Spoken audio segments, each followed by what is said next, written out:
Selamat sore.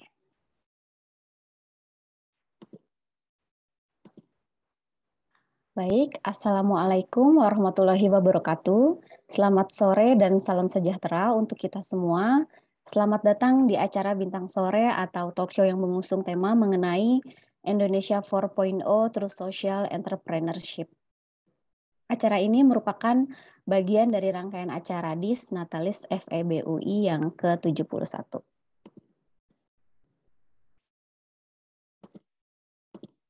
Selamat datang kepada para undangan dan hadirin. Yang terhormat Bapak Teguh Dartanto PhD selaku PJ Dekan Fakultas Ekonomi dan Bisnis Universitas Indonesia. Yang terhormat Bapak Al-Fatih Timur selaku founder Kita Bisa. Yang terhormat Bapak Mones Stefanus PhD selaku akademisi dan dosen di Departemen Manajemen FEBUI. Yang terhormat kepada Ibu Mega Putri Mega Desyana selaku moderator acara sore hari ini, dan tentunya yang terhormat kepada Bapak Ibu peserta bincang sore online pada sore hari ini yang berbahagia.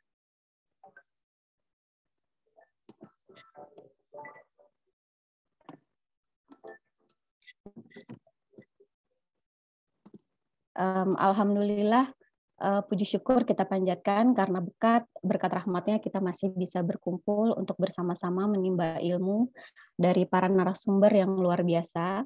Pada hari ini Rabu 29 September 2021, semoga kita tetap sehat selalu.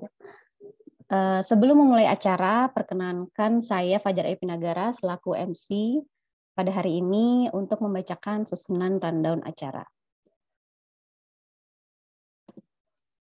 Acara kita mulai dengan pembukaan oleh MC sekitar 5 menit oleh saya sendiri, lalu kita nanti dibuka, ya kami harapkan kehadiran dari pejabat dekan kita, Bapak Teguh Dartanto, lalu ada pembukaan dari Bapak Teguh Hartanto, lalu kemudian ada paparan dari Bapak Al-Fatih Timur selaku founder Kita Bisa ini, kemudian dilanjutkan dengan tanya jawab mengenai pembahasan mengenai sejarah pendirian Kita Bisa dan juga potensi digitalisasi dalam kewirausahaan sosial. Kemudian langsung dilanjutkan dengan tanya jawab dan penyerahan sertifikat. Kemudian dilanjutkan sekitar pukul 4:30 yaitu paparan dari Bapak Mones Stefanus PhD sekitar kurang lebih 20 menit mengenai tinjauan akademis, mengenai digitalisasi dalam kewirausahaan sosial, dan kemudian tanya jawab serta penyerahan sertifikat hingga pukul 5 sore nanti. Kemudian di penghujung acara ialah adanya penutupan. Baik, untuk mengawali acara kita kali ini, marilah kita bersama-sama membuka acara ini dengan berdoa menurut kepercayaan masing-masing. Berdoa dimulai.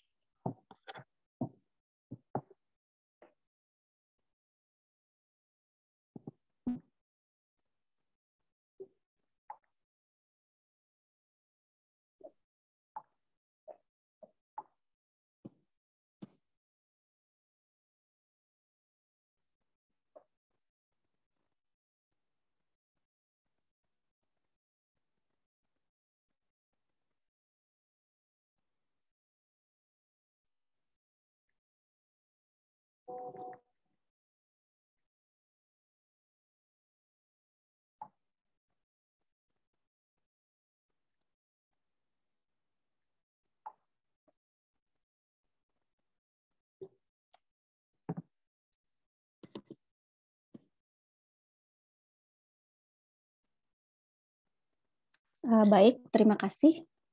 Selanjutnya acara pembukaan oleh Bapak Teguh Dartanto. Izinkan saya untuk mengundang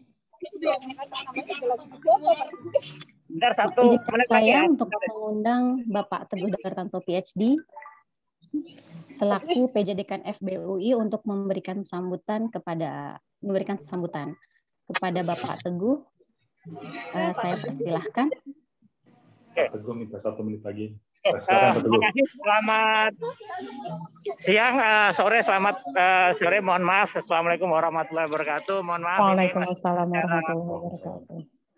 Di acara rangkaian DIS Natalis FEBUI yang ke-71. Terima kasih buat Departemen Manajemen yang sekarang saat ini mengadakan rangkaian pertama bincang sore. Rangkaian pertama bincang sore FEB UI dari Departemen Manajemen dengan topik yang sangat menarik menurut saya. Saya berharap ini adalah permulaan dari rangkaian dari Disnatalis FEB UI dan berharap acara-acara berikutnya dapat berjalan lancar, sukses, dan juga kita berharap banyak insight yang kita dapatkan dari diskusi pada hari ini. Saya ucapkan terima kasih kepada para pembicara yang hari ini meluangkan waktunya untuk memberikan sharing pengetahuan kepada kita semuanya. Jadi dari itu aja, saya cukupkan sekian. Terima kasih. Selamat berdiskusi, tetap sehat dan semangat. Terima kasih. Assalamualaikum warahmatullahi wabarakatuh. Waalaikumsalam warahmatullahi wabarakatuh. Terima kasih, sangat terima kasih Bapak atas sambutannya Pak Teguh. Ya. Baik, acara selanjutnya ialah izinkan saya untuk menginformasikan beberapa informasi terkait acara hari ini, yaitu acara hari ini dapat dilihat pada channel YouTube FEB UI secara live yang tertera seharusnya pada kolom chat room, yaitu video linknya dengan mengetik saja bincang sore ya, seperti itu nanti linknya akan di-share. Dan kepada para partisipant yang nantinya akan memiliki pertanyaan untuk disampaikan kepada narasumber, pertanyaan tersebut silahkan disampaikan melalui chatroom, disertai dengan nama lengkap dan institusi. Jadi contohnya misalnya Nikola Saputra dari FEB UI, lalu diikuti dengan pertanyaan tersebut. Pertanyaan tersebut juga dapat disampaikan pada kolom komentar di YouTube. Jangan lupa untuk juga mengisi kolom absensi yang telah disediakan yang akan di-share pada chatroom nanti. Baiklah, setelah ini kita akan mendengarkan pemaparan materi dari dua narasumber kita yang luar biasa, serta untuk memandu sesi pemaparan materi, saya juga akan mengundang Mbak moderator kita yang cantik ini, yaitu Ibu Putri Megadesiana. Ibu Putri Megadesiana atau biasa dipanggil dengan Ibu Mega, merupakan dosen dan peneliti dari Fakultas Ekonomi dan Bisnis Universitas Indonesia. Saat ini beliau selain mengajar dan meneliti, beliau juga sedang menyelesaikan disertasinya dengan topik Sustainability Social Enterprise. Baik, mari langsung saja kita panggilkan Ibu Mega. Apa kabar, Ibu? Alhamdulillah sehat. Mbak Ara, gimana Mbak Ara? Sehat? Alhamdulillah sehat. Alhamdulillah. Baiklah, Mbak Mega, silahkan waktu dan tempat saya persilahkan. Baik, terima kasih Mbak Ara. Mari kita mulai saja bincang sore kita hari ini. Kita buat santai aja gitu ya. Kita udah kedatangan nih pembicara pertama kita, Mas Al-Fatih Timur, atau bisa dipanggil Mas Timi. Dipanggil Mas Timi aja gitu ya, Mas ya? Oke. Boleh ya, Mbak. Ya, sebagai pendiri dari Kita Bisa, mungkin Kita Bisa tuh udah nggak asing lagi ya di kuping kita nih teman-teman. Mungkin sebagian dari kita pun udah menjadi donatur tetap di situ gitu ya, amin gitu ya Mas Timi ya. Nah, sehingga kita tentu pengen tahu gimana sih perjalanan dari Kita Bisa ini gitu, dan kemudian juga kalau dari Mas Timi kita juga pengen melihat apakah ada potensi digitalisasi kewirausahaan sosial ya ke depannya. Ini karena teman-teman kan masih banyak yang kuliah gitu, mungkin ada hal-hal yang bisa dikasihkan tips dan juga triknya dari Mas Timi supaya mereka bisa punya ketertarikan atau juga bagaimana mereka bisa menjalankan social enterprise nantinya. Nah, sebelum masuk ke sharing dari Mas Timi, izinkan saya membacakan sedikit profilnya Mas Timi ya. Dan juga mungkin profilnya Mas Mone sekalian, walaupun memang nanti Mas Timi akan bersama kita ini untuk pemaparan 30 menit dan tanya jawabnya 15 menit, karena setelah itu Mas Timi harus segera meninggalkan ruangan ya Mas Timi ya, ada rapat lain katanya. Oke, baik, Mas Timi ini adalah mantan atau alumni ya, tepatnya alumni FEB UI tahun 2011, lulusannya, seperti itu Mas Timi? Waktu itu masuk di FEB UI ini 2007, kemudian beliau bergabung di Rumah Perubahan ya tahun 2012 hingga 2015 menjadi asisten dari Pak Renal Kasali langsung, seperti itu ya Mas Timi ya. Dan kemudian beliau juga ada organisasi-organisasi lain, sehingga di situ juga beliau mendirikan Kita Bisa di tahun 2013, betul ya Mas Timi? Nah, sehingga di sini teman-teman juga dengan perjalanannya ini nanti kita akan dengarkan sudah banyak awards yang diperoleh oleh Mas Timi ya sebagai finalis di DBS Social Venture Challenge Asia 2014, kemudian first winner Indonesia ICT Awards, dan juga 30 under 30 Forbes ya Mas Timi ya. Nah, silakan Mas Timi untuk memaparkan sharingnya ya kepada kita semua di sini. Untuk yang Pak Mone mungkin nanti dekat dengan Pak Mone aja saat pembicaraan di narasumber yang kedua. Silakan Pak Timi. Baik, selamat sore. Assalamualaikum warahmatullahi wabarakatuh. Waalaikumsalam warahmatullahi wabarakatuh.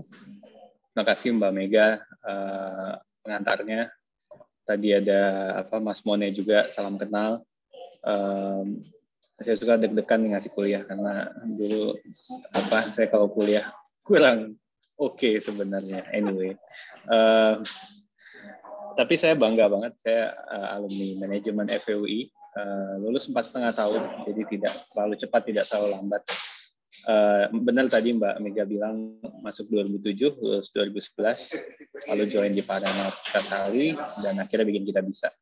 Nah mungkin hari ini lebih ke sharing ya, karena nanti saya yakin Mas Mone punya banyak framework dan konsep yang bisa menjabarkan lebih methodological ya.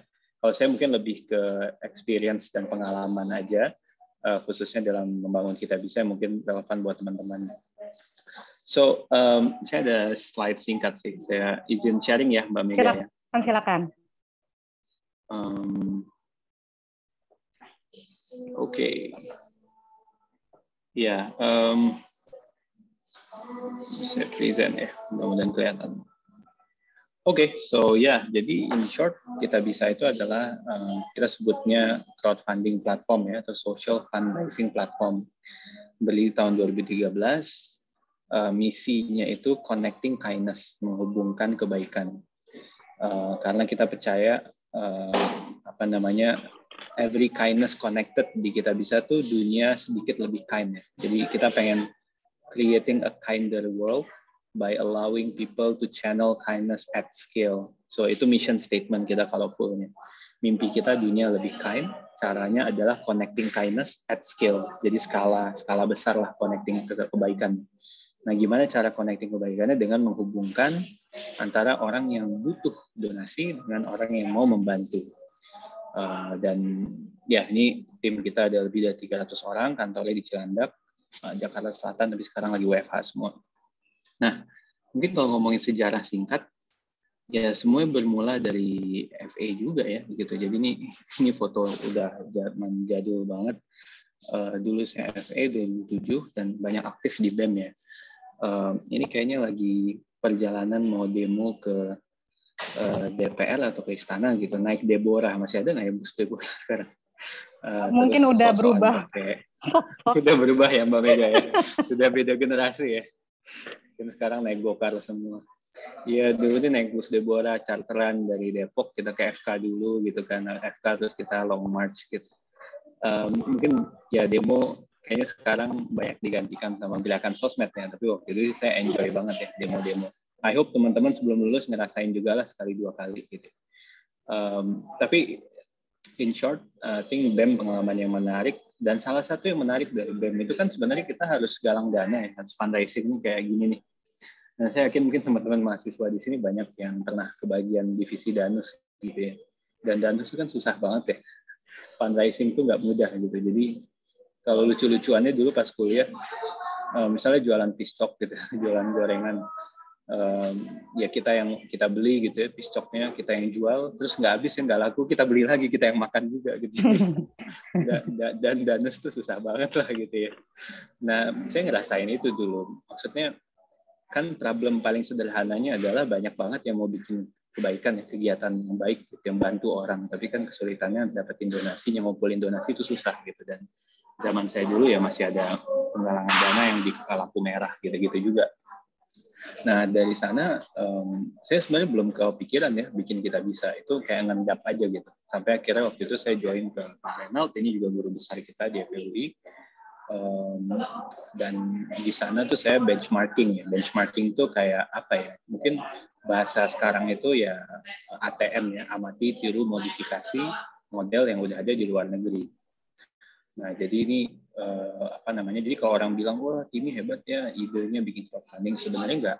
Ide itu bukan kayak wah saya punya ide gitu kayak wow eureka gitu, enggak sih. Sebenarnya ide bukan hal yang keren ya, karena udah ada di luar negeri gitu. Crowdfunding itu udah ada di Amerika, ada Kickstarter, yang GoFundMe, banyak banget lah gitu. Dan kan ada Guillaume yang bilang there is nothing new under the sun. Nggak ada tuh hal yang original banget gitu. Karena what happens here ya pasti pernah happens out there gitu ya. Misalnya ya tadi kita bisa tuh Indiegogo, Kickstarter. Dia saya lagi di coffee shop, maaf ya kadang-kadang lagi grinding coffee kayak gitu. Maklum Mbak Mega WFH gini banyak ke coffee shop. Anyway, terus saya sampai mana yang tadi? Oh iya, jadi ngelihat benchmarking, ideas gitu, dan saya percaya ideas are cheap ya, ide itu murah gitu. Makanya yang mahal itu kan eksekusinya. Gitu. Tapi ide tetap penting. Nah, yang saya temukan waktu itu, oh ternyata ada platform crowdfunding di luar negeri yang bisa membantu orang untuk menggalang dana secara online gitu. Nah, dari sana tuh saya ketemu waktu saya kerja sama Pak Renal. Kenapa? Karena Pak Renal tuh kan sering nyuruh kita riset ya. Tim tolong riset inovasi-inovasi gitu. Ketemulah ini gitu, crowdfunding. Dan selain itu juga saya semakin banyak ketemu sama teman-teman NGO tuh yayasan ya, LSM gitu yang kesulitan untuk galang donasi, tapi mereka punya project keren-keren banget. Nah, dari sanalah akhirnya kita ngumpulin beberapa tim. Ini foto-foto tim-tim awal kita bisa ya. Ada Fikra, ini yang rambut panjang, sekarang rambutnya udah pendek. Ini co-founder saya. Dia SMA dan kuliah di Auckland, di New Zealand, tapi pas pulang ke Indo, dia punya mimpi mau bikin startup di bidang kerelawanan, volunteering. Nah, saya waktu itu kepikiran mau bikin buat fundraising donasi, jadi cocok aja. Jadi kita join force, Fikra jadi co-founder. Terus ada Iqbal ini alumni Fakultas MIPA UI, ada Mas Gali, ini CTO pertama kita dari teknologinya, karena ya saya sebagai anak ekonomi nggak ngerti ngoding ya, saya nggak ngerti teknologi. Dan to be honest, kita bisa dibangun awalnya nggak dibikin jadi startup ya, jadi awalnya banget kita tuh kayak gerakan kali ya, jadi kayak ya udah punya ide sosial. Terus ada contoh platform teknologi, yuk kita pakai aja, kita cobain aja gitu. Karena waktu itu 2013 startup juga belum happening, kayak paling ada Kaskus juga sekarang kayak teman-teman jarang buka ya. Paling ada dulu Bukalapak, Tokopedia udah ada, tapi itu very early days lah. Nah, jadi ini kayak gerakan aja. Terus ada Fahri ini jagoan digital marketing kita yang sampai sekarang juga mulai crowdfunding, ada Ira. Nah, ini sih sejarah singkatnya kalau foto-foto simpelnya ya. Jadi dimulai mungkin sederhananya dimulai dari problem melihat orang-orang yang punya gagasan sosial tapi kesulitan untuk mendapatkan donasi, dan itu kegelisahan saya pribadi juga ya, karena waktu dulu ngerasain juga, terus ketemu makin banyak orang yang punya problem yang sama, terus ada benchmark di luar negeri, ide crowdfunding gitu. Nah, makanya saya juga sering tuh kalau ketemu anak-anak muda gitu ya, mahasiswa, bang, kak, gue punya ide startup nih keren banget gitu. Terus dia cerita gitu ya, terus gue nanya benchmark lu apa gitu. Kalau di luar negeri ini bentuknya kayak gimana? Oh nggak ada, ini tuh inovatif, nggak ada di tempat lain gitu. Pilihannya cuma dua ya, dia Elon Musk gitu ya, dia pinter banget, tapi dia malas gitu untuk benchmarking.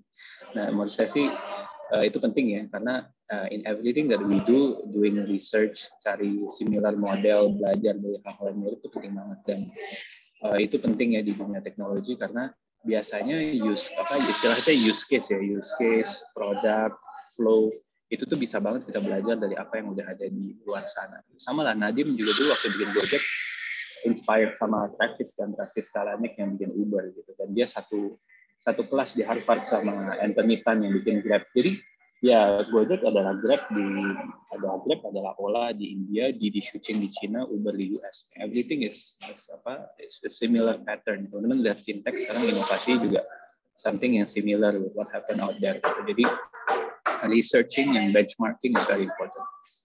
Nah terus ini profil aja nih, saya Fikra, terus ya sampai sekarang Pak Renal masih bantu sebagai board, sebagai advisor, lalu ada Aldi dan Fajrin.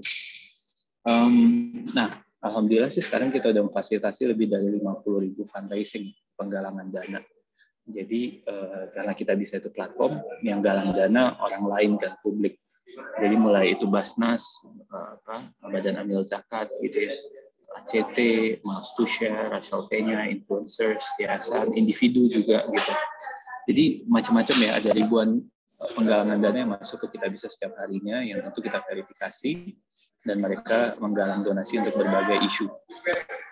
Sekarang paling banyak tuh memang isu seputar medis ya, karena dan di sini juga to be honest, ini nggak sesuatu yang kita expect di awal ketika bikin Kita Bisa, karena ketika bikin Kita Bisa, saya nggak kebayang ini dipakai sama orang yang butuh bantuan untuk biaya pengobatan. Tapi ternyata makin ke sini 2017-an itu makin banyak orang yang butuh Kita Bisa untuk ketika keluarganya nggak bisa bayar biaya berobat gitu. Baik itu biaya penunjang gitu ya, karena ada yang nggak di-cover BPJS atau dia belum punya BPJS, atau bahkan di luar biaya pengobatan seperti biaya operasional. Karena kalau orang udah sakit, apalagi dari luar kota gitu ya, harus cari tempat tinggal, harus beli popok, susu, macam-macam lah. Itu kan sebenarnya biaya yang tidak sedikit. Nah itu, apalagi ada beberapa penyakit-penyakit yang memang kompleks ya, jadi ada yang tidak di-cover oleh insurance. Jadi mereka membutuhkan Kita Bisa untuk galang donasi untuk membantu anggota keluarga. Dan ini contohnya nih bantu Dennis, yang seorang adik yang terkena leukemia, dan banyak contoh-contoh lainnya saudara-saudara kita yang lagi berjuang untuk melawan penyakit ini. Dan ini ya contoh-contoh campaign lain, ada juga Garda Satwa yang bangun shelter buat anjing gitu. So ada 50.000 lebih penggalangan dana, dan ini mungkin saya mau sambil ini kali ya, biar seru, sambil putar-putarin video, nggak apa-apa ya Mbak Mega ya? Boleh, silakan Mas. Saya coba putar video.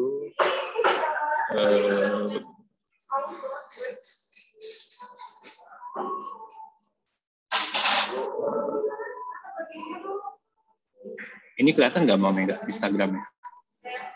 Bukan Instagram ya, bentuk yang kelihatan ya. Siswa SMA galang dana untuk UTBK belum, bukan?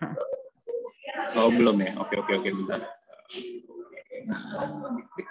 Nah ini udah ya. Oh udah.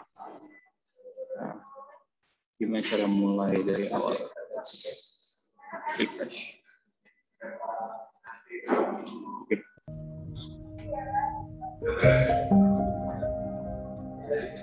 Banyak banget Kak yang cerita kalau mereka tuh juga harus kerja dari rumah gitu karena orang tuanya kan bener-bener nggak ada pendapatan. Sedih kan ngelihatnya. Ya udahlah kita bantu teman-teman yang emang keluarganya ekonominya lagi turun banget gara-gara pandemi ini kan.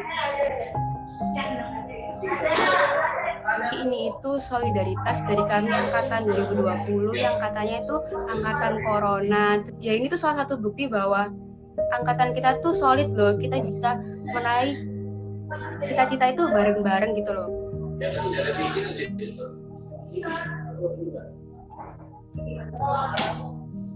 Semangat terus, semoga kita bisa lolos SBMPTN tahun 2020 bisa masuk ke PTN yang kita impikan. Ya, seru banget ya. Jadi ini namanya Eka Putri, umur 17, anak SMA kelas 3 yang tahun lalu berjuang untuk masuk PTN. Mungkin beberapa teman-teman, saya nggak tahu ya angkatan yang hadirnya angkatan berapa, cuman ini menurut saya menarik banget karena dia anak SMA yang ngeliat teman-teman yang nggak bisa bayar beli formulir UTBK, lalu dia galang dana ngumpulin sampai berapa tadi, 20-an juta dan bisa bantu 170 pejuang PTN yang membutuhkan. Nah ini yang bikin saya tuh semangat di Kita Bisa karena isinya banyak orang-orang baik seperti Eka Putri dan banyak orang lainnya yang mau melakukan kebaikan, dan ketemu Kita Bisa dia jadi bisa terbantu juga gitu ya untuk mengumpulkan dananya lebih luas. So itu satu contoh yang sering saya share juga. Kemudian saya lanjut ya. Oke.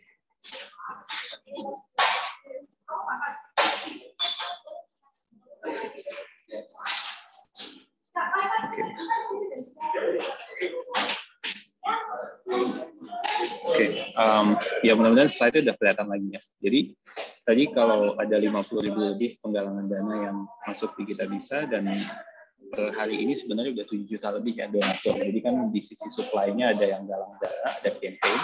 Dari segi demand-nya tanda kutip itu ada donatur ya yang menyumbang.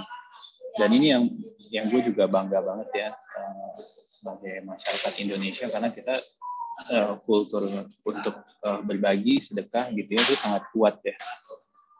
Kita Bisa tuh jadi saksi. Aplikasi kita di Android juga udah 1 juta download, dan ada ratusan ribu orang yang setiap bulan aktif ya berbagi untuk bantu sesama. Dan ininya beda-beda ya, motivasinya beda-beda. Ada yang I want to start my day with kindness. Jadi dia, ya gue mau mulai hari gue dengan kebaikan, sedekah 1.000, 2.000, 5.000 gitu kan. Dan ini universal ya, jadi apapun agamanya. Gitu. Tapi ada juga yang 2,5% setiap bulan udah bukan saya pasti keluarin. Nah ini zakat kan. Ini berarti Muslim yang memang pengen nyumbang setiap bulan. Ada yang bikin akun donasi atas nama anak, ngajarin berbagi sejak dini. Nah ini parent yang ngajarin anaknya berbagi. Atau ada juga kalau lagi kena masalah, saya buka Kita Bisa jadi bersyukur lagi gitu. Jadi ya mungkin teman-teman sekarang kalau buka sosmed ngelihat hidup orang yang wah-wah tuh bikin insecure. Apa sih lawannya insecure? Bersyukur gitu. Nah, bersyukur apa sih? Karena insecure kan kalau kita look up terus kita insecure, tapi kalau kita look down, kita melihat teman-teman yang mungkin kurang beruntung, kita jadi bersyukur juga gitu. Nah ini juga ini testimoni dari donatur kita sendiri ya yang menarik gitu. Nah ini motivasi beda-beda. Nah, mungkin saya mau ngasih quiz ya ke teman-teman nih. Kalau yang berhasil jawab nanti saya kasih kaos Kita Bisa deh yang kayak gini. Kita bisa. Mungkin buat dua orang yang berhasil menjawab paling cepat dan tepat ya. Jadi kan tadi saya cerita tentang aplikasi Kita Bisa, tempat orang berbagi. Nah, teman-teman ada yang bisa tebak nggak jam berapa aplikasi Kita Bisa itu paling rame dalam satu hari? Jam berapa? Tebak aja, silahkan. Oh, nggak bisa chat dari sini. Ya, nggak bisa chat. Ada yang bilang jam 10 pagi nih, Mas Timi. Ada yang bilang jam 5, jam 16. Wah, udah banyak di kolom chat. Aduh, tapi memang... Oke. Oh, bisa bisa chat lihat ya? Silakan. Bisa lihat ya? Bisa, saya bisa lihat. Nah. Oke. Keep it coming. Ada 7 pagi, 5 sore, 12 siang, 8 pagi. Oke, saya lihat ya yang benar. Dan benar duluan siapa? Bentar. Oke.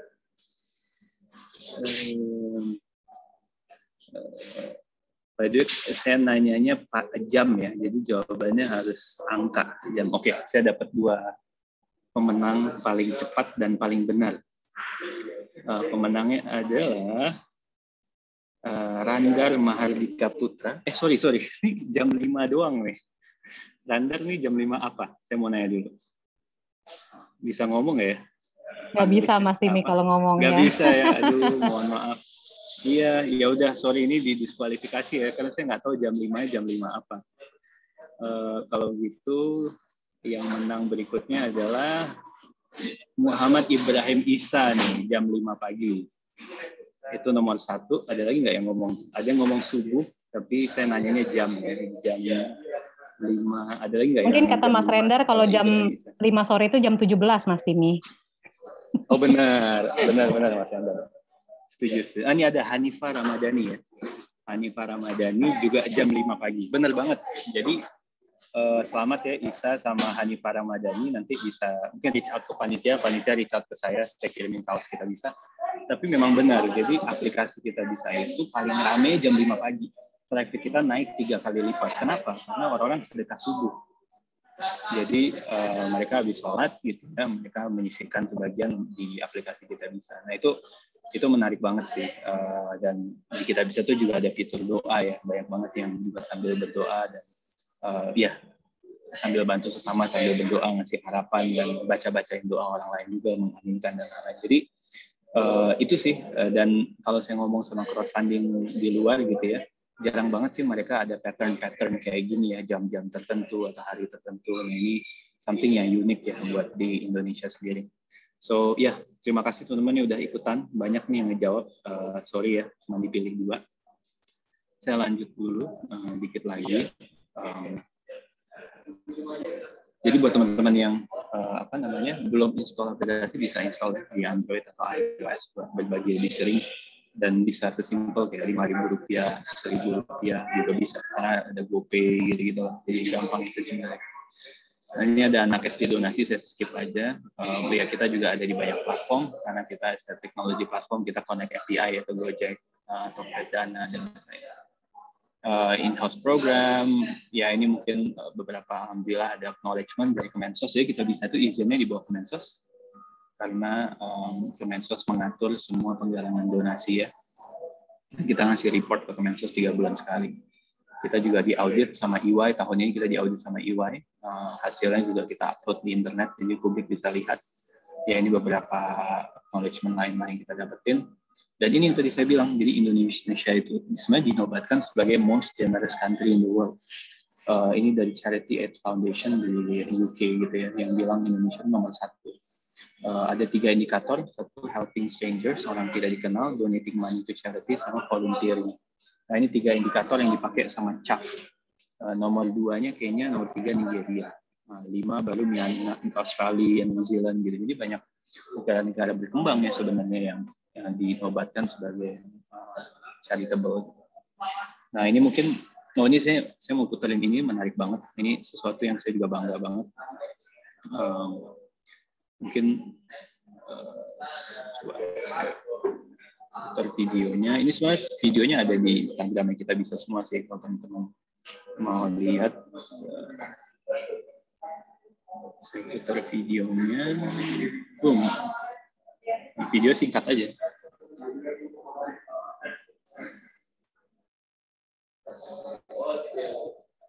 Tidak bisa. Ya kan kau rana membutuhkan. Kok garam kok? Kalau bareng enggak 2 bulan kok lagi akan. Jadi, ambillah garam tuh. Terima kasih banyak ya. Tolong penagiahkan kau rana. Iya, ini seru banget ya. Jadi nenek ini asal Bukit Tinggi kalau nggak salah, Sumatera Barat, kampung saya juga kebetulan. Jadi dia bilang dia dapat bansos, dapat 1 karung beras dan 1 kantong garam gitu. Tapi dia bilang tolong kasih beras ini ke orang lain yang membutuhkan. Jadi dia penerima bansos nih, tapi dia balikin berasnya. Karena dia bilang di belakang ada kok, gitu saya ada masih ada gitu beras. Tapi kalau garam ini boleh buat saya. Jadi ini kan apa ya? Ini something yang bikin hati kita hangat ya, heartwarming gitu, bahwa ya di tengah-tengah kita gitu banyak banget sebenarnya orang-orang yang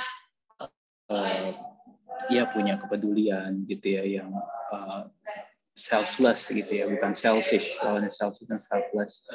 Dan ini sesuatu yang menurut saya sih perlu kita jaga terus, dan ini identitas Indonesia banget sebenarnya. Kan kita masyarakat yang kolektif, komunal, gotong royong dan yang lain itu.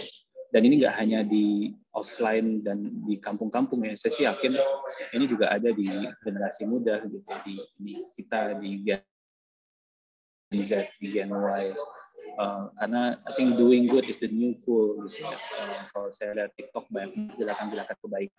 Yes, at some point is for content gitu ya, tapi another point adalah I believe Indonesians emang genuinely care each other, dan kolektif ya, jiwanya tolong menolongnya tinggi. So itu sih yang mau saya share. Terus bentar, mungkin masih ada lagi nih slide. Masih ada sedikit. Ya ini mungkin cepat aja ya, saya sharing cepat aja. Mungkin teman-teman ada yang nanya juga, gimana proses verifikasi gitu. Biasanya kan banyak yang nanya, donasi di Kita Bisa itu aman nggak sih? Gimana proses internal? Nah ini beberapa proses yang kita lakukan pakai teknologi ya. Jadi kita pakai KYC, Know Your Customer. Jadi semua penggalangan dana terus upload KTP dan selfie. KTP-nya juga langsung connect sama Disduk Capil, jadi secara identitas bisa langsung kelihatan, yaitu orang yang beneran atau enggak.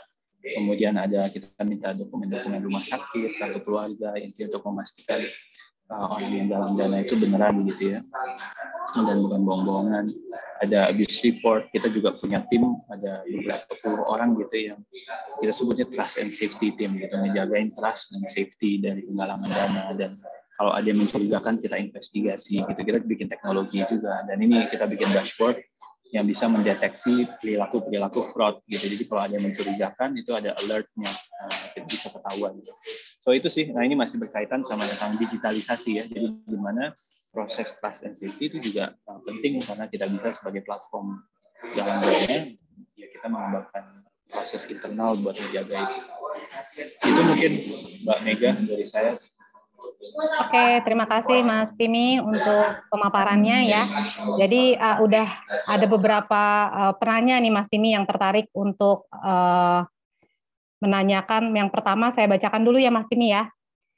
Ini pertanyaan dari Mas Teguh Arianto.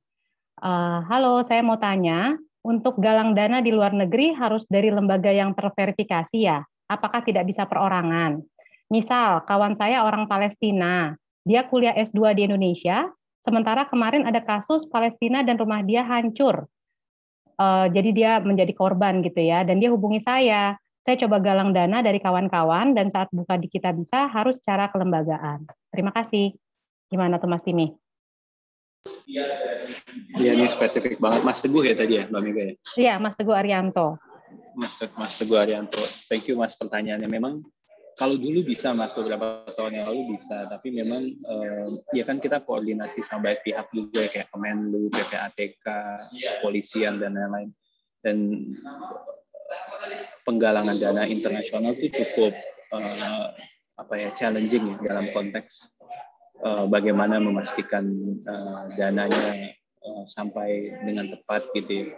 Apalagi untuk Middle East ya, Middle East dan beberapa negara-negara konflik gitu. Jadi kita ikut arahan dari pemerintah, amannya sebenarnya via lembaga gitu. Bukan berarti yang mau Mas Teguh lakukan itu nggak baik ya, saya yakin itu baik banget. Cuman kalau untuk Kita Bisa sekarang policy-nya memang baiknya via lembaga. Oke, baik. Mungkin cukup menjawab ya Mas Teguh ya, artinya karena memang posisinya di luar negeri gitu ya Mas Timi ya. Jadi memang harus melalui kelembagaan. Baik, saya lanjutkan ke pertanyaan kedua Mas Timi dari Sania Akbar. Terima kasih sebelumnya telah membacakan pertanyaan saya. Sebelumnya saya ingin bertanya, apakah sejauh ini Kita Bisa pernah mengalami titik terendah? Nah ini sebagai organisasi nih Mas Timi. Dan apakah apa yang Kak Timi lakukan ya untuk tetap menjaga agar bisa survive? Terima kasih. Jadi kalau ini dari sisi Kita Bisanya, kalau saya juga nanya nanti kalau target ada yang pernah nggak tercapai nggak sih Mas Timi? Dan ketika target tidak tercapai, apa yang kemudian terjadi? Apa segitunya aja yang berarti diterima oleh si beneficiary seperti itu ya? Mungkin pertanyaan dari Mbak Sania bisa dijawab dulu Mas Timi, silakan. Ya, titik terendah ya, titik terendah. Ya mungkin ini ya, jadi kita sempat mau inovasi bikin produk baru tapi tidak dapat izin dari regulator lah gitu. Nah itu sempat jadi titik terendah juga tuh. Jadi niat kita baik gitu ya, kita mau bikin inovasi dan masyarakat juga menanggapi dengan baik gitu ya. Tapi memang ya kita menghormati juga arahan dari regulator bahwa dari segi perizinan dan lain-lain memang harus direview lagi. Ya mungkin itulah ya. Jadi external factor yang tidak disangka-sangka, tidak diduga dan cukup berpengaruh gitu karena ya planning kita jadi berubah kan totally. Itu salah satu planning titik terendah juga sih. Kemudian apa yang dilakukan Mas Timi saat itu? Ngikutin aja. Artinya, oke, plan ini nggak berhasil, ada plan berikutnya gitu ya? Pasti. Ya, kita coba untuk apa ya? Kita coba review, kita coba jelaskan, tapi memang ya, again kita arahi dan kita hormati sehingga ya kita switch gitu ya. Kita harus ganti plan. Oke. Berapa lama saat itu mengalami titik terendah itu, Mas Timi?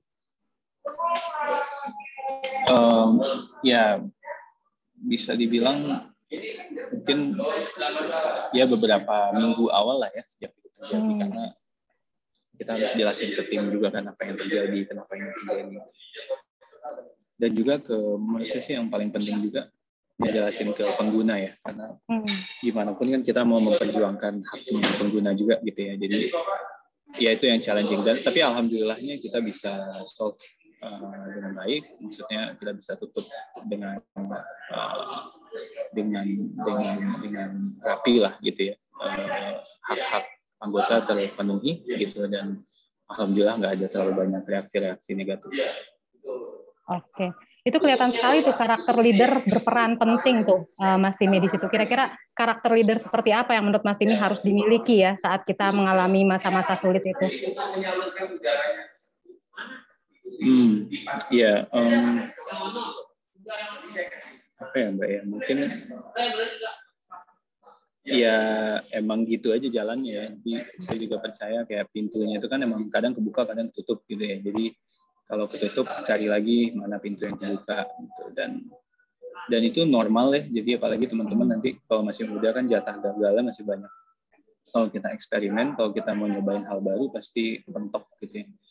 Nah banyak-banyakin lah kepentoknya, banyak-banyakin lah gagalnya karena ya jadi bisa belajar lah gitu. Jadi kan ada coach tuh yang bilang nggak ada tuh gagal, yang ada sukses atau belajar gitu. Yang ada iya benar. Ya, jadi kalau gagal itu belajar.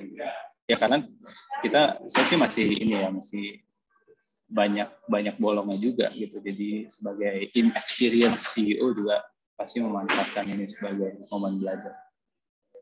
Oke, baik. Makasih Mas Timi. Kita lanjut ya Mas Timi ya. Ke pertanyaan berikutnya masih ada pertanyaan dari Mas Pandu, Muhammad Pandu. Assalamualaikum Kak Timi, terima kasih banyak atas pemaparannya yang sangat inspiring. Izin bertanya Kak, gimana sih cara Kakak memposisikan diri Kakak waktu dulu awal-awal inisiasi Kita Bisa? Secara kita sebagai anak FE pasti nggak ngerti dengan coding.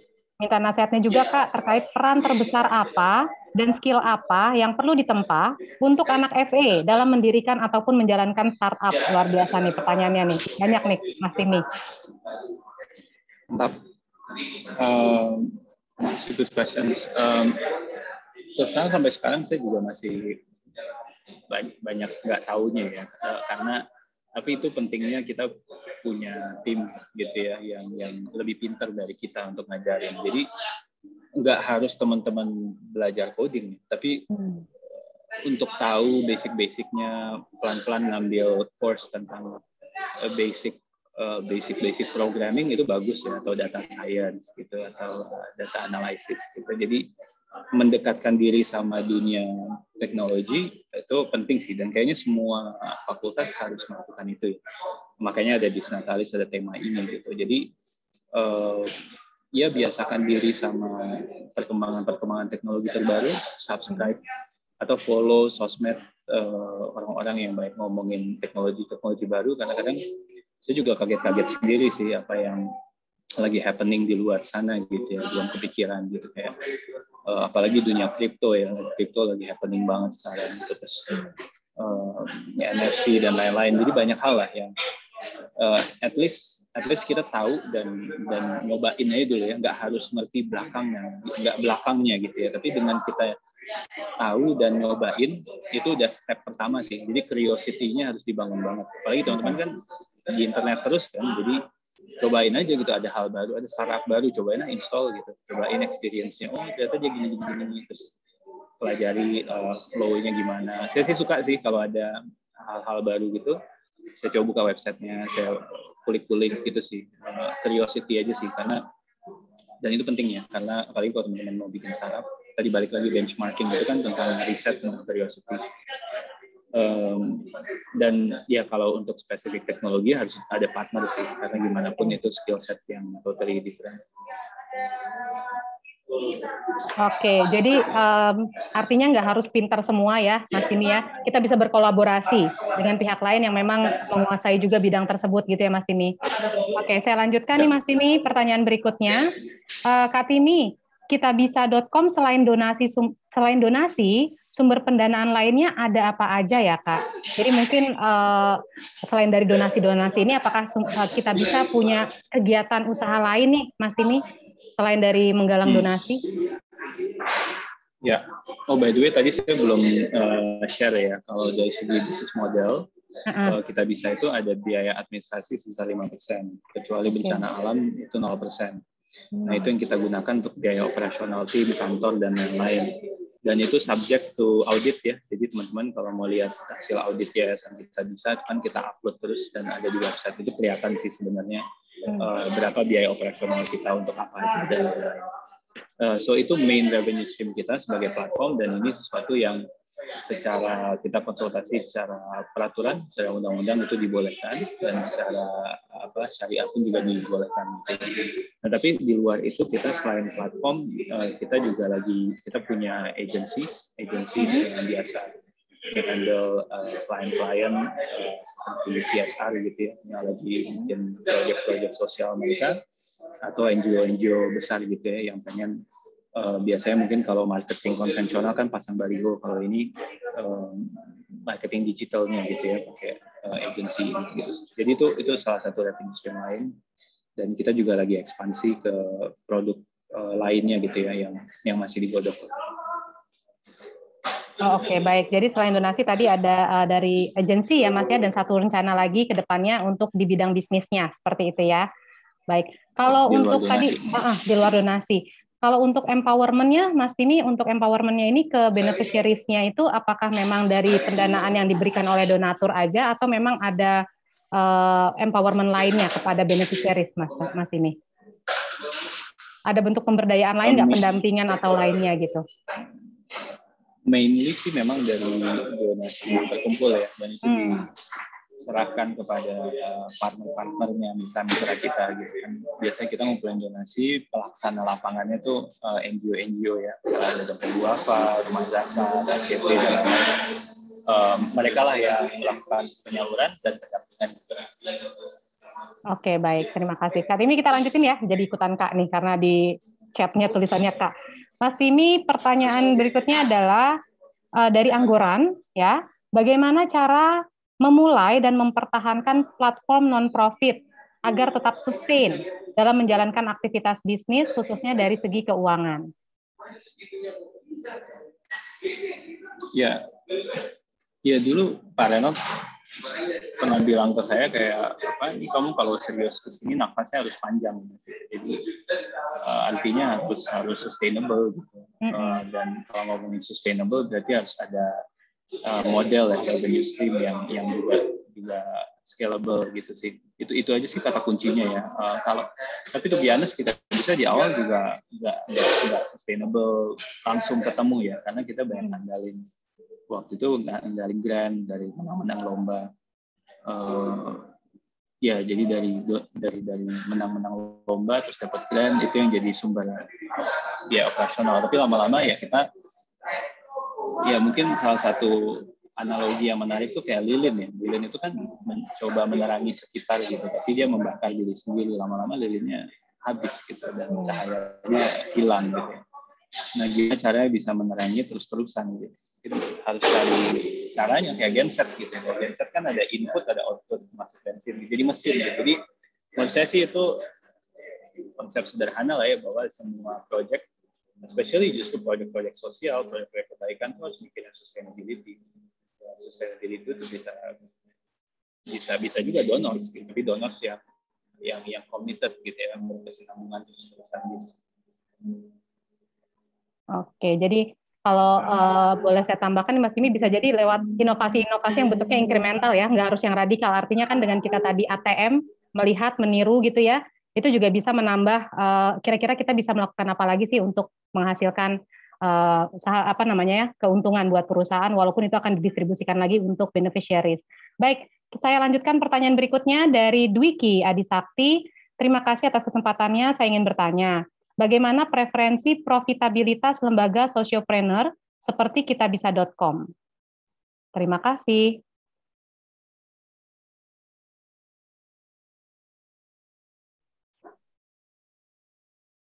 Gimana tadi Mbak? Sorry. Itu dia, ini saya lagi nyari. Mana pertanyaannya kok hilang sebentar ya. Profitabilitas ya. Iya. Preferensi profitabilitas ya dari perusahaan yang sociopreneur seperti ini, Mas. Preferensi ya, maksud ya mungkin nih saya coba meraba-raba ya jawabannya gimana. Cuman basically balik lagi ke sustainability tadi ya, buat kita connecting kindness, kita menghubungkan orang-orang baik untuk saling tolong menolong, tapi kita juga harus bisa sehat gitu ya, dan sekarang sih fokus kita ya mengejar sustainability juga gitu, karena tadi analogi lilin dan kita sadar mungkin ini secara industri ya, mungkin teman-teman bisa lihat sendiri ya, secara industri kan bukan sesuatu yang kayak e-commerce gitu atau fintech yang ya beda lah ya dari segi growth curve, mungkin tuh hockey stick itu luar biasa gitu ya. Jadi ini something yang mungkin slow organic growth gitu ya, instead of Karena biasanya kan kalau yang hyper growth yang sangat ngejar revenue itu kan misalnya aja iklan dengan masif gitu ya, dan subsidi apa gitu. Nah, kita kan nggak mungkin nggak subsidi donasi, jadi basically kita tumbuh secara organik aja sih gitu. Dan kita ada iklan, ada marketing, tapi itu lebih untuk ngebantuin yayasan-yayasan atau orang-orang yang galang dana untuk dapetin donasi lebih besar gitu sih. Oke, baik. Jadi mungkin saya tambahkan sedikit juga kali Mas Timi ya, kalau kita bilang tentang social enterprise ini, entrepreneurship, bukan berarti dia tidak boleh mendapatkan keuntungan, tapi biasanya memang porsi besar keuntungannya itu untuk beneficiary seperti itu ya Mas Timi ya. Oke, baik. Kemudian saya lanjutkan dengan pertanyaan berikutnya dari Rendar ya. Semangat pagi Mas Timi katanya nih. Saya ingin bertanya apakah saat ini sudah ada rencana tim Kita Bisa membuat shelter untuk para anak-anak yang kehilangan orang tua dikarenakan bencana pandemi ini, selain dari penggalangan dana. Terima kasih. Wah, bagus banget Mas idenya. Jadi memang fakta yang bikin kita sedih itu adalah ada 50.000 ya anak yatim piatu baru di tengah COVID ini. Dan ini kan yang bikin kita sedih itu karena ya kalau orang kena COVID, mungkin teman-teman ada yang kena COVID bisa sembuh gitu ya. Yang ekonominya kena itu bisa bangkit lagi. Tapi kalau udah anak-anak kehilangan orang tua, ya itu permanen selamanya gitu kan. Nah, kita tuh bikin gerakan namanya Kawal Masa Depan. Bareng beberapa ada diaspora juga, Mas Ainun Najib gitu ya, yang ada di Twitter, aktif di Twitter. Kita bikin penggalangan dana untuk ngasih santunan ya buat anak-anak ini, dan kita lagi bikin mentorship-nya juga gitu. Jadi nggak cuma one time, kita lagi mikirin gimana caranya ada pengawalannya gitu. Jadi karena kita nggak pengen ini jadi ya lost generation juga ya, anak-anak yang tiba-tiba ke-disrupt gitu hidupnya, tiba-tiba nggak punya orang tua, ada kehilangan support system. Itu salah satu program yang lagi kita fokusin. Tapi kalau Mas Linda tadi kepikiran shelter, itu menarik juga. So far sih kita belum kepikiran ya sifatnya physical ya, tapi lebih ke support system yang bisa dilakukan secara online. Oke, baik. Jadi sementara mentorship itu ya Mas Timi ya.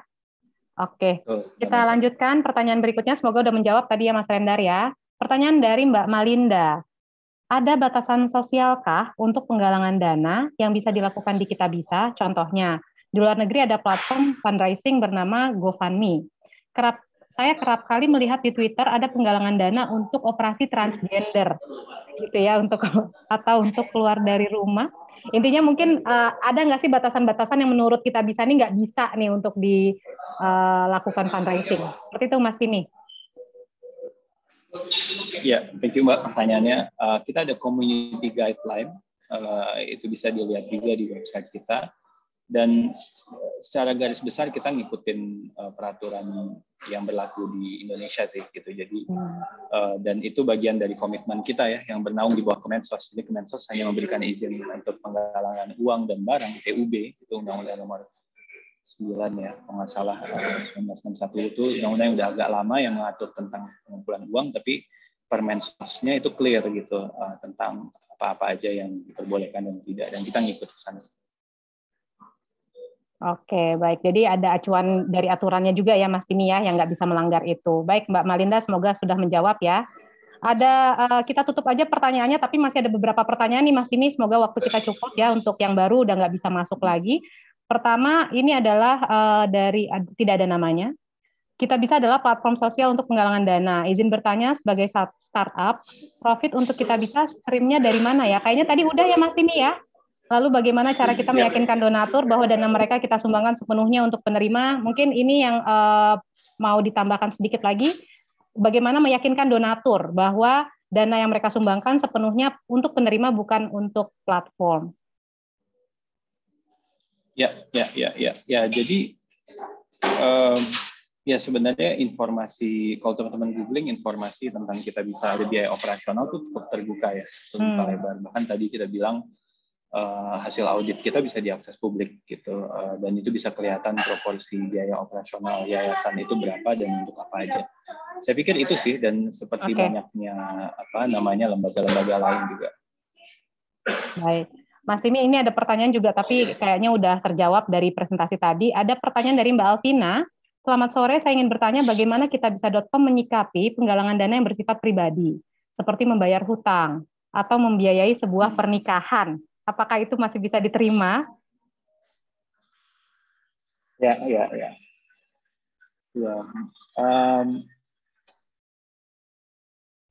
Saya harus cek ya, cuman kayaknya terakhir di community guideline kita udah nggak ngebolehin konteksnya untuk hutang, karena agak sulit untuk dibuktikan. Dan kalau untuk pernikahan ya ini sangat kasuistis ya, misalnya nikah massal untuk duafa ya itu boleh gitu ya. Ya, betul. Kita mau donasi juga kan gitu. Ya jadi case by case lah, kita juga punya tim yang melakukan screening kan gitu. Jadi tapi kadang emang netizen suka lucu-lucu ya idenya, jadi kita harus saring ya. Dengan saring baik. Dengan bijak. Dua lagi nih pertanyaan Mas Timi, satu pertanyaan dari Mulki Rizvi ya. Pertanyaannya, Mas Timi izin bertanya, apakah kita bisa pernah mendapatkan pendanaan dari angel investor atau modal ventura? Jika belum, apakah kita bisa memiliki rencana untuk mencari pendanaan? Satu lagi apa Mbak, biar sekalian? Oh, sekalian ya. Ini pertanyaan dari Bu Gita Gayatri. Terima kasih Pak Timi dan Ibu Mega. Saya boleh bertanya, apakah kita bisa pernah mengalami kendala yang sifatnya berkaitan dengan hukum? Atau mungkin hal yang bisa merusak reputasi kita bisa? Bagaimana contoh menanganinya dengan sebaik mungkin? Itu aja, Mas Timi, 2 pertanyaan terakhir, silakan. Siap. Yang pertama pendanaan ada, khususnya di awal-awal tuh bahkan dari Pak Reynald sekali, Pak Reynald di awal banget ya, itu beliau ngebantuin, karena kalau nggak ada beliau mungkin nggak ada kita bisa lah, jadi dikasih kantor, dikasih bantuan, pokoknya ekosistem FEW itu waktu itu banyak ngebantuin banget kita bisa di awal. Selanjutnya juga ada untuk pengembangan teknologi ya khususnya, karena untuk pembangunan website, untuk punya tim engineering, development in-house ya khususnya, itu butuh resource yang besar gitu. Jadi kita dibantu lah, dikenalin sama beberapa pihak dan ketemu beberapa pendana lah, beberapa investor. Mungkin yang kedua dari Bu Gita nih dulu dosen saya juga, salam hormat Bu Gita. Terkait hukum, ya mungkin balik lagi ke ini ya, penggalangan dana yang bertentangan tadi ya dengan aturan-aturan yang ada gitu, dan bisa jadi karena itu sifatnya fraud gitu ya, penipuan, di mana kita biasanya kita suspend penggalangan dananya, kita kembalikan dananya ke donatur, dan di beberapa kasus kita masukin juga laporan ke pihak berwajib gitu. Nah ini here and there ada aja sih, tapi nggak sering ya, mungkin less than 0.1% ya dari semua campaign yang ada di Kitabisa gitu. Dan biasanya donasinya masih ada di rekening kita, jadi kita bisa hold dan kita bisa kembalikan gitu. Itu sih biasanya Bu Gita ya, terkait sama lah kalau di e-commerce kan biasanya orang nipu gitu ya, jualan produk tapi tipu-tipu gitu ya, barangnya nggak sesuai ya.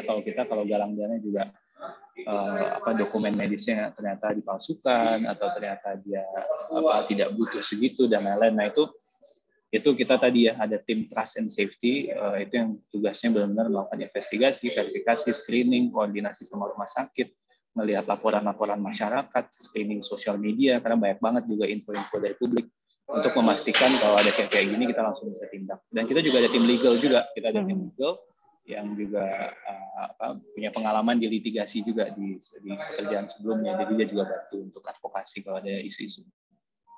Oke, baik. Saya rasa sudah menjawab pertanyaan dari rekan-rekan semua ya. Dengan demikian sharing dari narasumber pertama kita, Mas Timi, sudah selesai. Nah, kita ada sedikit sertifikat ya Mas Timi yang akan diberikan oleh FEB UI. Silakan untuk sertifikatnya bisa ditampilkan. Ya, ini Mas Timi, sertifikat dari FEB UI. Terima kasih banyak untuk kesediaannya sharing bersama kami. Insya Allah sangat bermanfaat buat kami semua, untuk teman-teman semua juga. Sukses terus ya Mas Timi ya. Amin. Makasih Mbak Mega, makasih senior-senior semua, dosen-dosen, teman-teman mahasiswa. Mas Mone, saya mungkin dengerin via audio. Terima kasih banyak. Baik. Ya, Assalamualaikum. Waalaikumsalam. Baik, sekarang kita lanjutkan ke narasumber kedua kita yang sudah siap untuk memaparkan materinya. Namun terlebih dahulu, izinkan saya untuk membacakan CV sedikit dari Pak Mone ya. Pak Mone, saya buat ringkas aja, bahwa beliau ini adalah pengajar dan peneliti di FEB UI yang juga konsultan di Lembaga Manajemen UI. Beliau menamatkan, nah Pak Mone ini rajin sekolah ya, menamatkan S1-nya itu di FEB UI tahun 2000. Kemudian 2003 beliau lulus dari Master of Applied Psychology ya dari psikologi. Kemudian 2005 beliau lulus S1 dari FISIP ya. Kemudian 2010 lulus MBA dari Belanda. Jadi teman-teman bisa lihat betapa Pak Mone ini rajin ya menggali ilmu, dan 2021 baru saja menyelesaikan PhD-nya dari University of Queensland, Australia.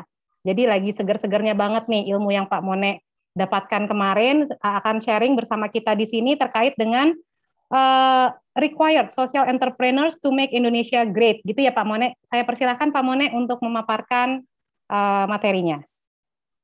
Baik, terima kasih banyak Bu Mega, Bu Moderator. Ya, satu kehormatan juga buat saya bergabung sama Mas Timi ya di satu panggung ya. Sayang kita tidak bisa saling diskusi ya. Sebenarnya ada beberapa juga yang pertanyaan saya atau yang saya diskusikan dengan Mas Timi ya, tapi beberapa tadi sudah ditanya oleh peserta ya, jadi sudah diadres ya. Oke, jadi memang kalau kita bicara digitalisasi ini sepertinya merupakan satu fenomena yang happening gitu loh ya. Mungkin beberapa tahun terakhir ya itu orang bicara mengenai digitalisasi ya, bicara mengenai bisnis itu udah bicara mengenai digital ya. Saya ingat ketika saya masih di Brisbane ya untuk S3 saya, itu topik-topiknya di cluster saya itu semuanya pasti berhubungan atau most likely berhubungan dengan digital ya. Jadi yang bicara mengenai kesehatan, mereka bicara mengenai e-health, mereka bicara mengenai telemedicine, telenursing ya. Mereka yang bicara mengenai innovation, mereka lari ke digital innovation ya. Mereka yang bicara mengenai learning, education juga bicara mengenai online learning ya. Nah, barangkali kalau dulu saya mulainya agak sedikit telat gitu ya, PhD saya barangkali saya akan mulai dengan topik yang berbeda, yaitu digital leadership misalnya ya karena pandemi gitu ya.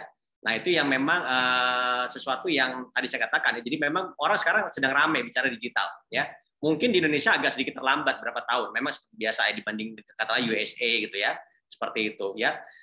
Juga dalam hal ini kita bicara mengenai social entrepreneurship. Ini satu yang menarik ya. Kenapa? Karena ternyata yang namanya kewirausahaan sosial juga bisa kita digitalkan, dan kita sudah mendengarkan satu pemaparan, satu studi kasus yang nyata ya dari Mas Timi ya tentang kita bisa ya.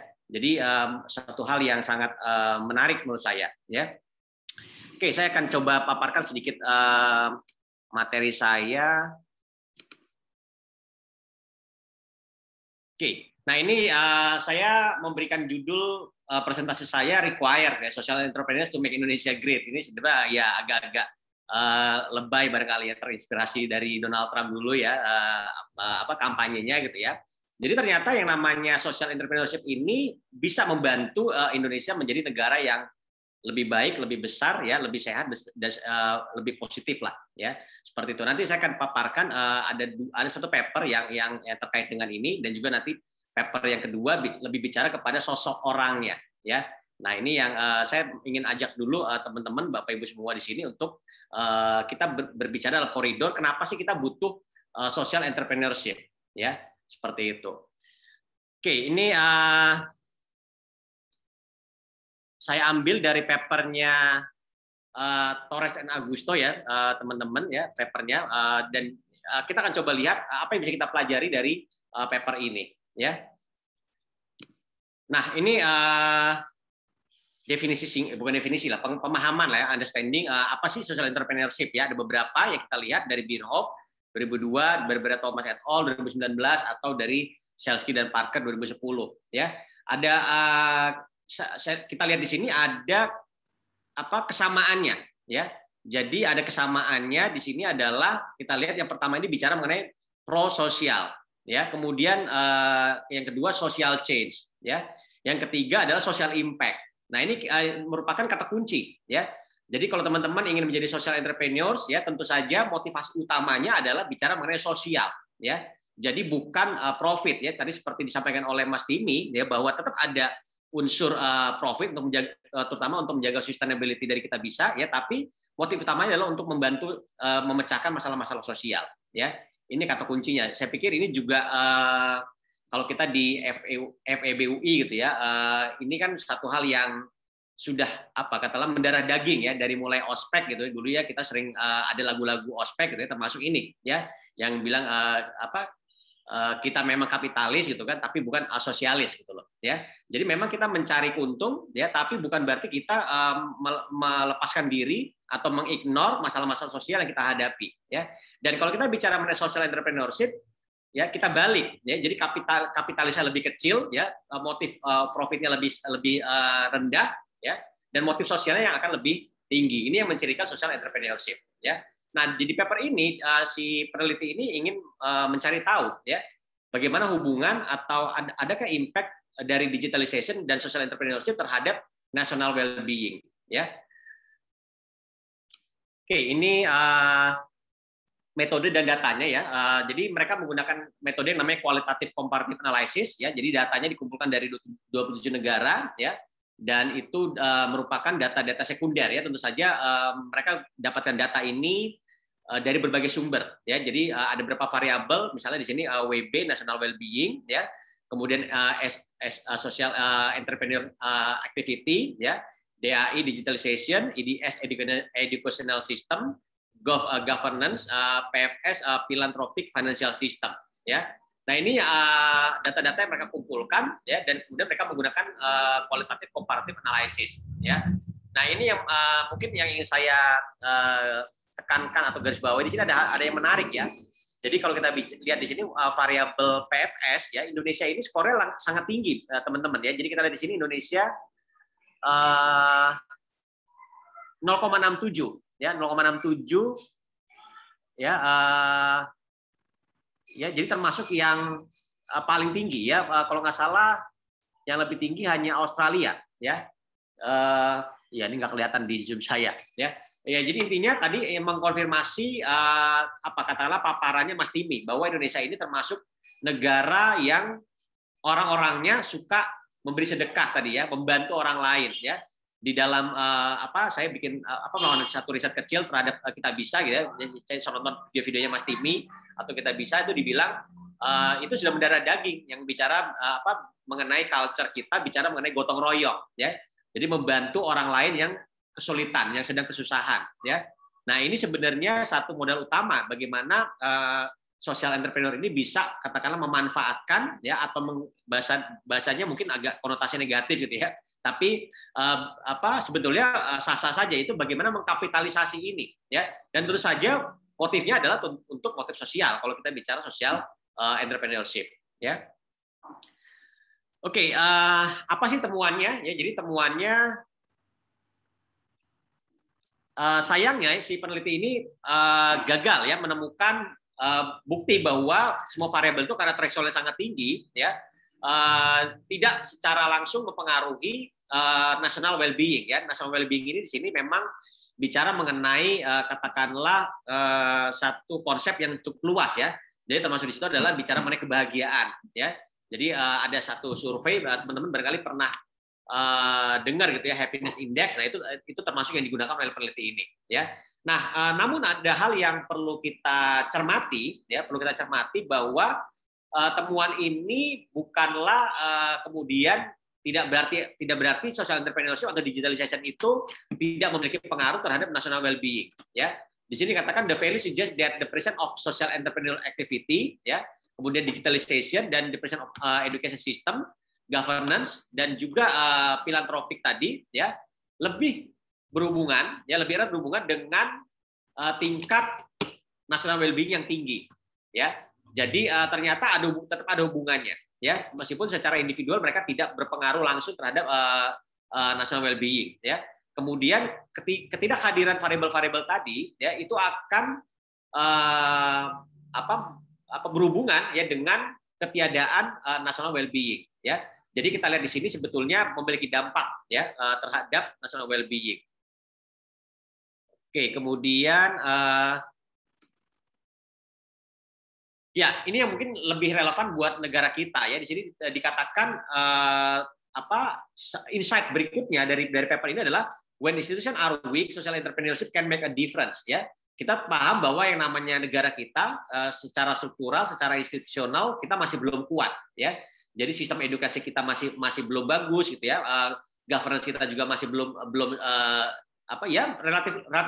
relatif baik lah ya. Tapi tetap dibanding negara-negara maju kita masih ketinggalan di sini ya. Artinya secara institusional tadi dikatakan ya, ini kita masih lemah ya. Nah, dalam kondisi ini ternyata social entrepreneurship ini punya peran yang lebih besar ya. Kenapa? Untuk menutup gap tadi, menutup gap peran pemerintah, menutup peran kita yang di education ini ya, untuk menciptakan dampak sosial atau untuk memecahkan masalah-masalah sosial ya.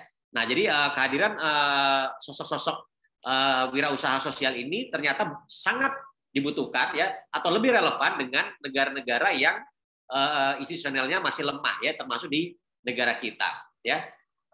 Kemudian ya, ini tadi saya sudah sampaikan bahwa the results suggest that the presence of social entrepreneurship is not relevant in countries in which government fulfill social needs ya.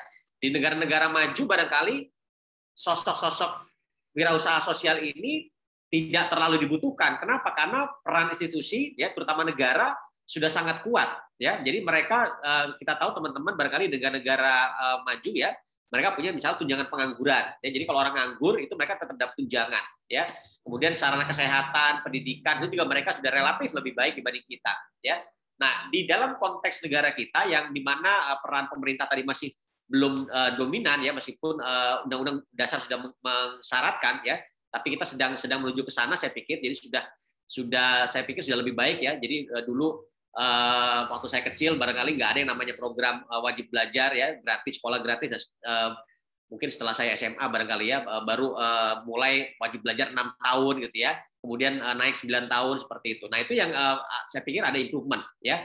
Belakangan kita tahu dengan adanya pandemi juga negara memberikan bantuan sosial ya, meskipun juga tentu saja mekanismenya masih banyak yang perlu diperbaiki. Tapi itu adalah tanda-tanda kita sedang mengarahkan berkembang ke arah institusi yang lebih kuat ya. Nah, tapi selama masih belum kuat tadi ya, kita masih butuh sosok-sosok seperti Mas Timi ini ya. Jadi kita butuh lebih banyak social entrepreneurs untuk katakanlah memecahkan masalah atau membantu memecahkan masalah-masalah sosial ya. Oke, itu framework berpikirnya ya, kenapa kita butuh lebih banyak social entrepreneur ya. Dan di paper ini yang kedua saya akan lebih menyoroti kira-kira sosok seperti apa yang kita butuhkan ya. Dan lebih spesifik lagi adalah digital social entrepreneur. Jadi bukan hanya social entrepreneurs ya, tapi yang digital ya, seperti yang Mas Timi contoh kita bisa kategorikan digital social entrepreneurship, meskipun tadi Mas Timi sampaikan di awal mulainya juga mungkin tidak langsung ke digital gitu, tapi lebih ke sosialnya ya. Tapi dengan adanya teknologi kemudian mereka berkembang menjadi digital social entrepreneurs ya. Nah, paper dari Gatak et al. Ini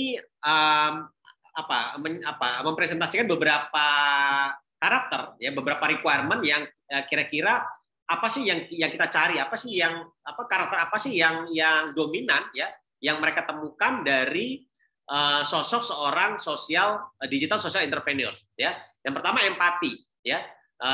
Tanpa perlu menjelaskan apa itu empati, saya rasa teman-teman semua sudah paham ya apa itu empati ya. Satu hal yang tadi Mas Timi sebenarnya saya sempat mengamati gitu ya. Ada satu pertanyaan ketika saya lupa tadi siapa yang nanya, tapi bicara atau bertanya mengenai rencana, apakah sudah ada rencana kita bisa untuk membangun shelter buat anak-anak yang kehilangan orang tua karena pandemi ya. Itu saya lihat Mas Timi raut mukanya sudah berubah ya.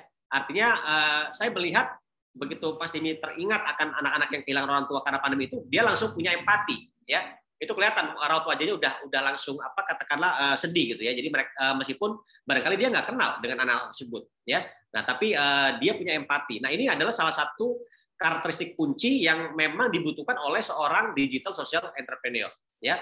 Yang kedua adalah moral obligation ya. Nah, moral obligation ini bukan lagi sekedar empati teman-teman ya, atau Bapak Ibu ya. Jadi barangkali kita punya empati ya. Kita berempati terhadap orang lain yang susah, tapi apakah kemudian kita take action ya. Nah, moral obligation ini bicara mengenai ya kita berempati, tapi kemudian juga kita take action. Artinya apa? Kita tidak membiarkan atau tidak bilang, itu kan urusan negara, itu kan urusan sekolah, itu kan urusan siapapun, urusan Kemensos misalnya, ya. Tapi orang-orang yang sosok-sosok social entrepreneur ini, mereka punya moral obligation, ya, punya perasaan bahwa ini adalah tanggung jawab sosial mereka juga untuk membantu saudara-saudara kita yang katakanlah kesusahan atau membutuhkan pertolongan, ya. Jadi ini yang karakter yang kedua, ya, yang dicari. Kemudian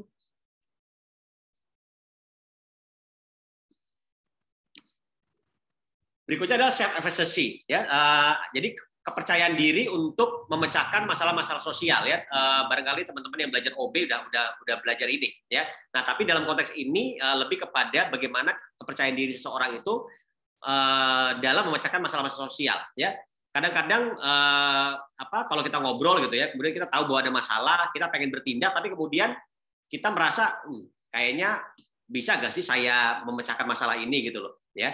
Nah, ini yang orang-orang yang masuk dalam digital social entrepreneur ini, mereka merasa bahwa sekecil apapun kontribusi mereka punya peran, ya. Jadi mereka merasa percaya diri bahwa peran mereka itu juga penting untuk membantu mengurangi masalah-masalah sosial tadi, ya. Berikutnya adalah social support. Ini tentu saja seorang entrepreneur seperti halnya di bidang lain, ya, artinya kewirausahaan di bidang lain yang secara umum, ya, mereka tetap butuh social support, ya. Tadi Mas Timi sampaikan secara gamblang bagaimana awal mulanya itu mereka dapat banyak bantuan, banyak support, ya, baik dari sisi pendanaan maupun dari sisi keahlian, ya, termasuk juga tadi teman-temannya co-founder dan juga tim-tim yang dari awal pembentukannya, ya. Nah, ini yang menurut saya juga penting, ya, tidak bisa kita kesampingkan. Berikutnya visibility and desirability. Ini kalau teman-teman juga kalau pernah belajar OB, ya, ada ekspektasi teori, ya, jadi mereka balik lagi, ya, kita bisa ini dari awal mungkin, ya, dari namanya aja gitu, ya, kita bisa gitu. Jadi mereka sudah sangat yakin bahwa proyeknya itu mereka visible dan mereka merasa bahwa proyek ini akan memecahkan masalah-masalah sosial, ya. Jadi mereka membantu memecahkan masalah-masalah sosial. Jadi secara proyek, secara entitas bisnis, ya, itu mereka merasa ini visible dan diharapkan oleh ya, kalau kita bisnis bicara customer, tapi stakeholder lah kita di sini bilangnya, ya. Dan juga yang lain menurut saya penting adalah social experience, ya. Mas Timi ini punya ide kita bisa, tentu saja tidak bahasa Indonesia saya nggak tahu, ya, ujuk-ujuk gitu, tiba-tiba gitu, ya, punya ide, yuk kita bikin kita bisa yuk seperti ini, enggak, ya. Tentu saja itu berangkat dari pengalaman yang panjang, ya, sebagai seorang aktivis ketika masih kuliah, ya, melakukan penggalangan dana seperti tadi disampaikan di presentasi Mas Timi, ya, ngumpulin dana, mungkin ke jalan-jalan pakai kotak gitu, ya. Sampai sekarang kadang-kadang kita masih lihat sebetulnya di jalan-jalan, ya, kalau kita pergi ke naik mobil, ya, di sekitaran Jakarta itu sering, ya, untuk nyumbang misalnya gitu, ya. Nah, ini adalah menurut saya juga salah satu kunci yang sangat penting, ya, bahwa social experience itu akan membentuk seseorang, ya, bahwa tadi dia termasuk dia punya empati juga, menurut saya ini munculnya dari sini, ya. Dan juga ide kita bisa itu, ya, berangkat karena Mas Tibi dan rekan-rekan mulainya dari aktivitas sosial, ya, ketika mereka masih kuliah, ya. Nah, yang terakhir barangkali ini yang menarik, ya, tadi Mas Tibi sudah sampaikan digital experience, ya, bahwa dia sendiri awalnya bisa dibilang 0, ya.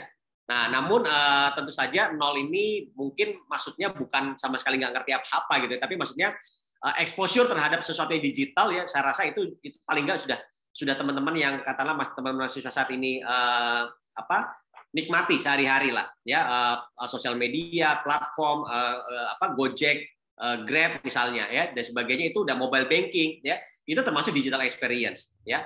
Nah, ini adalah juga yang merupakan satu faktor kunci, ya, yang mendorong orang untuk menjadi seorang digital social entrepreneurs, ya. Meskipun tadi dikatakan juga dalam diskusinya tidak harus, ya, bahwa teman-teman jago coding, jago programming dan sebagainya, karena itu bisa kolaborasi, ya, dengan rekan-rekan. Apalagi sekarang udah banyak model-model yang kayak kompetisi bisnis gitu, ya, teman-teman yang dari fakultas ekonomi bisa join dengan koleganya dari Fasilkom misalnya, ya, atau dari Visip dan sebagainya, ya. Intinya adalah bagaimana kita mengumpulkan orang-orang dengan expertise yang berbeda. Nah, secara Ya, kesimpulannya ya kita masih butuh ya lebih banyak digital social entrepreneurs ya to help solving social problems ya. Tentu saja social problem ini sesuatu yang kompleks ya, tidak bisa hanya dipecahkan oleh digital social entrepreneurship. Tapi tentu saja seperti tadi saya katakan, mereka tetap punya peran yang sangat penting, terutama di negara-negara di dalam konteks seperti Indonesia di mana institusional itu masih lemah ya.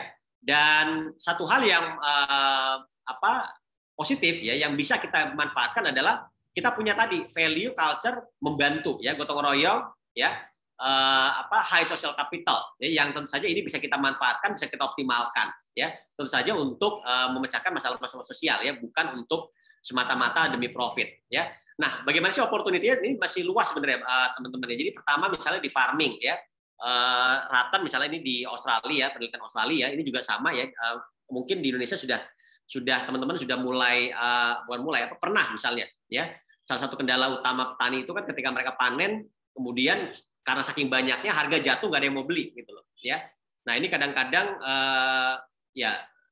ibu-ibu kompleks juga kadang-kadang nawarin tuh ya, ini ada yang mau jual bawang atau menjual apa gitu ya, murah harganya. Nah itu ya sebenarnya opportunity buat teman-teman ya yang katakanlah bagaimana menjembatani antara petani dengan kita sebagai customer misalnya ya. Nah ini beberapa sudah muncul tentu saja, tapi kita butuh yang lebih banyak lagi karena pada kenyataannya banyak sekali masih berita-berita di TV gitu ya, ketika panen raya ternyata harga jatuh dan akhirnya petani malah rugi ya. Kemudian untuk UKM juga tadi ya, mungkin Mas Dini juga singgung sedikit ya, banyak sekali UKM yang mengalami kendala baik itu pendanaan maupun pemasaran ya. Nah ini kita bagaimana mematchkan antara produsen dengan customer. Balik lagi sebenarnya intinya adalah tadi yang seperti Mas Dini sampaikan di awal, motonya kita bisa adalah menghubungkan gitu ya, menghubungkan orang-orang baik ya. Nah seperti halnya di sini SME gitu kan, itu mereka bagaimana kita membantu mereka menghubungkan antara SME dengan customer ya, termasuk CSR ya. Kita tahu bahwa perusahaan terutama BUMN itu punya dana CSR yang relatif besar ya. Namun kadang-kadang mereka sendiri kesulitan untuk menyalurkannya ya. Nah itu tadi yang Mas TV juga ternyata di Kita Bisa saya baru tahu ya, bahwa ini sudah juga dibantu meskipun hanya dalam bentuk digital marketingnya ya. Tapi kalau misalnya kita bisa bantu membuat satu platform yang tadi ya menghubungkan ya, antara pendanaan dari perusahaan-perusahaan tadi dengan orang-orang atau memang pihak-pihak yang membutuhkan ya, saya pikir itu akan jauh lebih efisien dan jauh lebih berdampak untuk membantu memecahkan masalah-masalah sosial ya. Baik, itu saja pemaparan dari saya, Bu Mega. Baik, terima kasih Pak Mone untuk paparan akademisnya yang luar biasa sekali ya Pak Mone ya, merangkum banget apa yang sudah disampaikan oleh Mas Timi sebelumnya. Oke, saya undang jika ada pertanyaan, ada satu pertanyaan sementara ini Pak Mone, dari Mbak Rere Wulandari. Selamat sore semuanya, pertanyaan untuk Pak Mone terkait dengan karakter orang Indonesia yang suka memberi sedekah seperti disampaikan sebelumnya. Apakah ini bisa mempengaruhi tingkat keberhasilan penggalangan dana untuk hal yang sifatnya produktif dan non-produktif? Pengamatan sepintas saya, seperti GoFundMe, terlihat penggalangan untuk yang sifatnya produktif, presentasinya cukup tinggi. Terima kasih. Oke, terima kasih pertanyaannya. Tadi siapa, Mbak Rere ya? Mbak Rere, iya. Jadi apakah punya dampak kepada kegiatan yang sifatnya produktif atau non produktif gitu ya? Ya, terus terang memang sebetulnya kalau kita bicara di social entrepreneurship ya, itu lebih bicara memang tadi ya, konteksnya adalah bagaimana kita membantu memecahkan masalah sosial. Berangkatnya titik mulainya dari situ ya. Kalau kita bicara produktif mungkin itu lebih banyak yang entrepreneurship secara umum gitu ya, memang motifnya lebih banyak kapital profit gitu loh ya, seperti itu. Nah ini yang perlu kita bedakan ya, dan saya rasa orang Indonesia dengan tadi yang dikatakan punya rasa membantu orang lain, sedekah yang tinggi, itu sebetulnya lebih banyak untuk sifatnya sosial ya. Saya rasa kita lebih mudah terharu kalau dengar tetangga kita susah, tersentuh ya Pak Mone. Tersentuh. Makasih Bu Mega, ini memang bahasanya Bu Mega selalu tepat ini ya. Tersentuh gitu ya. Jadi dapat WA gitu ya. Kadang-kadang gitu kan dari kan kita banyak tuh WA grup gitu kan. Terus ada yang posting gitu ya. Bahkan termasuk dari Kita Bisa tadi gitu loh ya. Kita nggak kenal orang ini siapa gitu kan. Tapi dia kena bencana ya. Kemudian itu kayak kayak seolah-olah tuh dia dekat dengan kita gitu loh, ya. Nah, ini yang tadi saya katakan, ini yang lebih motif sosial tadi lebih kuat untuk yang sifatnya untuk memecahkan masalah sosial, ya.